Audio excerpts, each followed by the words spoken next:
There's a version of childhood that looks a little different from the one in storybooks.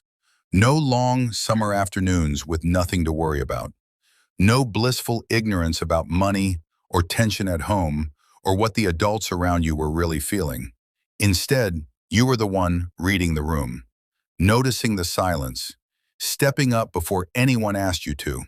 You grew up fast, and for a long time, maybe you thought that was something to grieve. Maybe part of you still does. But here's what I want you to sit with today. The things that forced you to grow up early also shaped you into someone extraordinarily rare. Not broken, not robbed of a normal life and left with nothing. Shaped, forged, actually, the way certain metals only become strong under intense heat. Because psychology is starting to catch up to what many of you have quietly known about yourselves for years. The children who carried more than they should have often become the adults who are capable of more than most people can imagine. So if you were the kid who managed your own emotions because nobody managed them for you, who learned to sense danger before it arrived, who took care of siblings or parents, or simply the emotional atmosphere of an entire household, this video is specifically for you. These are your 5 rare strengths, and I think by the end of this, you're going to see yourself a little differently. Strength. 1. You have an almost supernatural ability to read people. When you grow up in an environment where things are unpredictable, where moods shift without warning, where what's said and what's meant are 2 entirely different things, you develop a skill that most people never acquire. You learn to read the unspoken, the slight change in someone's tone, the tension behind a smile, the way a room feels when something is being left unsaid. Psychologists call this heightened emotional attunement, and research in developmental psychology shows that children who grow up in high-stress or emotionally complex environments often develop a finely tuned capacity to detect and interpret social and emotional cues, sometimes far beyond what adults around them even realize. You didn't learn this from a book.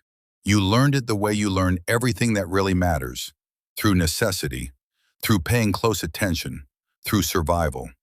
And here's the reframe I want you to hold on to. This isn't just a trauma response. Yes, it started there, but what it became is a genuine gift. You walk into rooms and sense dynamics others completely miss. You notice when a friend is struggling before they say a word. You can tell when someone is performing confidence versus actually feeling it. In relationships, in leadership, in creative work, this depth of perception is extraordinarily rare and extraordinarily valuable. Most people spend years trying to develop emotional intelligence.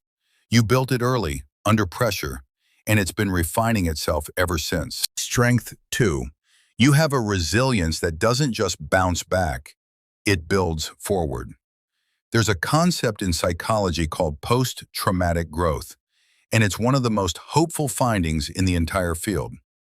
Research by psychologists Richard Tedeschi and Lawrence Calhoun found that many people who go through significant adversity, including the kind that comes with a difficult or accelerated childhood, don't just recover, they grow. They develop a stronger sense of personal strength, deeper relationships, a greater appreciation for life, and sometimes a completely transformed sense of what's possible for them. This is different from resilience in the way people usually describe it, as simply enduring hardship and coming out intact.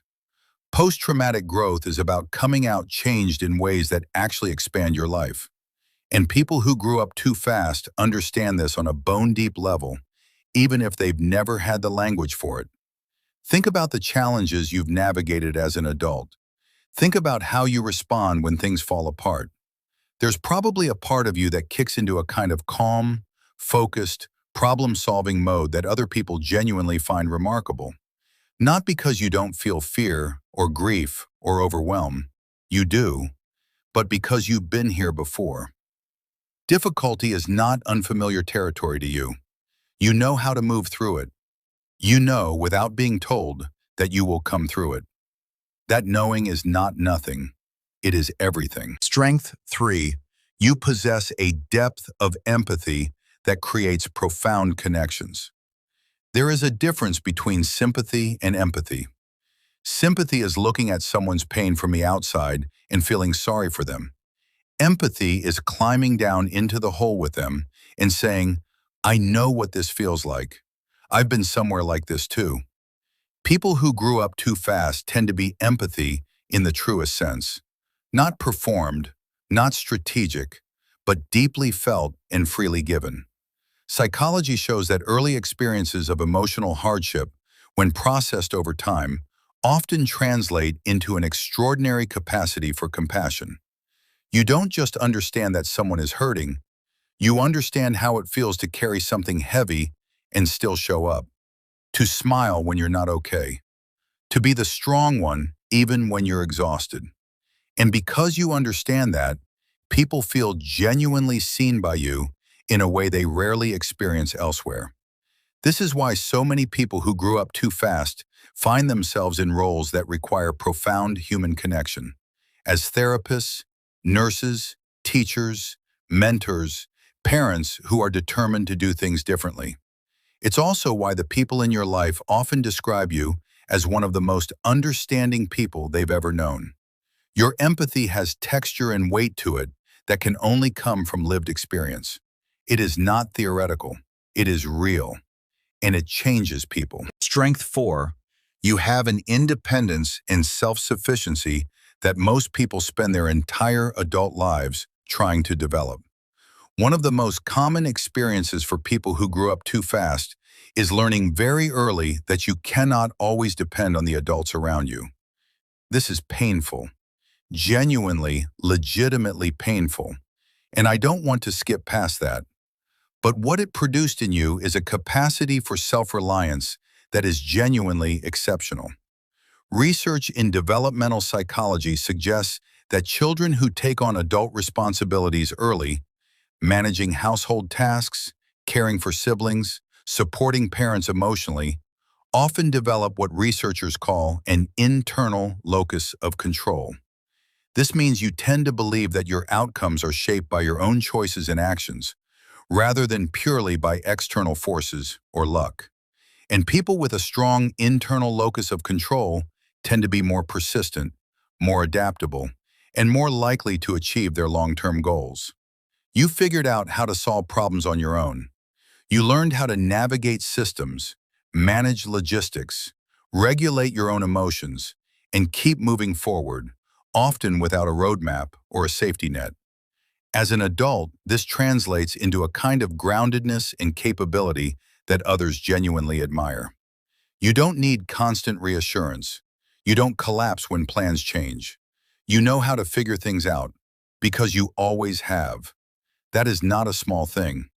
In a world that can be genuinely unpredictable and difficult, self-sufficiency is a profound form of freedom. Strength 5.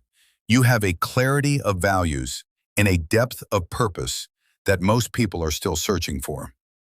When you grow up too fast, you encounter the weight of real life early. You see things. You feel things. You understand, perhaps before you had the words for it, that life is not guaranteed, that people are complicated, that kindness matters, that time is not unlimited, and that early encounter with the weight and the realness of life, while it was hard, gave you something most people only develop through decades of living: a clear, unwavering sense of what actually matters to you. Psychology research on meaning and purpose, including the work of Viktor Frankl and more recent studies on well-being, consistently shows that people who have navigated significant adversity often develop a more profound and stable sense of meaning in their lives than those who haven't. You are less likely to spend your energy chasing things that don't actually fulfill you. You are more likely to pursue work, relationships, and experiences that feel genuinely meaningful. You know, at a level that goes deeper than intellectual understanding, what is worth your time and what isn't. You tend to cut through pretense quickly. You have little patience for things that feel hollow or performative, not because you're cynical, but because you have seen what's real and you know the difference. That clarity is a compass that will guide you through every major decision in your life. It is one of the rarest and most valuable things a person can possess. A closing note for you. Now, before we close, I want to say something directly to you. None of this is meant to suggest that growing up too fast was a good thing, that the weight you carried was appropriate or fair. It wasn't. You deserved a childhood that was safe and light and full of room to just be a kid. That is the truth, and it's okay to hold both things at once. The loss and the gift, the wound and the strength that grew through it. What psychology is teaching us, and what I hope this video has reflected back to you, is that the story of who you are is not defined by what was taken from you. It is defined in part by what you built in the space where those things were missing. And what you built is remarkable. You are perceptive in ways that change rooms. You are resilient in ways that move mountains. You are empathetic in ways that make people feel less alone. You are self-sufficient in ways that create real freedom. And you are purposeful in ways that mean your life, when you are living in alignment with who you truly are, will matter to you and to the people fortunate enough to know you. So the next time someone implies that your intensity or your seriousness or your self-reliance is too much, remember where those things came from. Remember what they cost you to develop. And remember that they are yours, fully, permanently, powerfully yours. If this resonated with you, I want to gently invite you to take a moment in the comments to acknowledge yourself. Not for what you survived, but for who you became. Because you deserve to be seen. And if you want more videos exploring the deeper dimensions of who you are and why you are the way you are, subscribe to this channel. We explore these things together here, with honesty and without judgment. Because understanding yourself is one of the most courageous things you can do. And you've already proven that courage is something you have in abundance.